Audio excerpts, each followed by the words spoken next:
Weight management కోసము, healthy hair and skin కోసము, strong bones కోసం మాత్రమే కాకుండా యాంటీ ఆక్సిడెంట్స్, అమైనో ఆసిడ్స్ లాంటి ఎన్నో న్యూట్రియంట్స్ ఉన్న మునగాకుని వారానికి ఒక్కసారైనా తినడం చాలా ఇంపార్టెంట్. ఇలా మునగాకు పొడితో టేస్టీ మునగాకు పులిహోర చూపించినప్పుడు చాలా మంది మునగాకు పొడి ఎలా తయారు చేసుకోవాలో చూపించమన్నారు. కలర్ గానీ ఫ్లేవర్ గానీ ఏ మాత్రం చేంజ్ అవ్వకుండా ఈజీగా ఇంట్లోనే మునగాకు పొడి తయారు చేసుకోవడానికి ముందుగా మునగాకుని నీట్ గా క్లీన్ చేసుకోవాలి. మునగాకుని వల్చకుండా కొమ్మలతో పాటు ఇలా ట్యాప్ కింద పెట్టి వాష్ చేసుకున్నామంటే ఈజీగా డ్రై అయిపోతుంది. ఆకు వలుచుకున్న తర్వాత క్లీన్ చేసుకున్నామంటే ఆకు మధ్యలో వాటర్ నిలబడి అంత త్వరగా ఆరదు, పొడి చేసుకోవడానికి కూడా కష్టమవుతుంది. ఇలా వాష్ చేసుకున్న తర్వాత ఒక 10 నిమిషాలు కట్టతో పాటు ఇలా ఒక దండానికి వేలాడదీసామంటే వాటర్ మొత్తం క్లీన్ గా డ్రై అయిపోతుంది.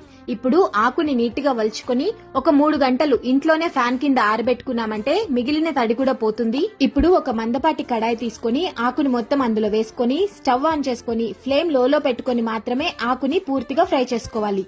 ఇలా పాన్ మొత్తం స్ప్రెడ్ చేసుకుంటూ ఫ్రై చేసుకున్నామంటే ఆకు ఈవెన్ గా ఫ్రై అవుతుంది. ఆకు మొత్తం ఈవెన్ గా ఫ్రై అవ్వాలంటే ఫ్రై చేసినంతసేపు దగ్గరే ఉండి ఇలా కలుపుకుంటూ ఉండాలి. ఇలా క్రిస్ప్ గా ఫ్రై అయిన తర్వాత మిక్సీ జార్ లోకి తీసుకుని మెత్తటి పౌడర్ లాగా గ్రైండ్ చేసుకున్నామంటే సంవత్సరం రోజుల పాటు నిల్వ ఉండి కలర్ గానీ ఫ్లేవర్ గానీ ఏ మాత్రం చేంజ్ అవ్వకుండా మునగాకు పొడి ఈజీగా తయారు చేసుకోవచ్చు. ఎవరికైనా యూజ్ అవుతుంది అనుకుంటే షేర్ చేయండి. మళ్ళీ మరొక యూజ్ఫుల్ రెసిపీతో మిమ్మల్ని కలుస్తాను. Thank you.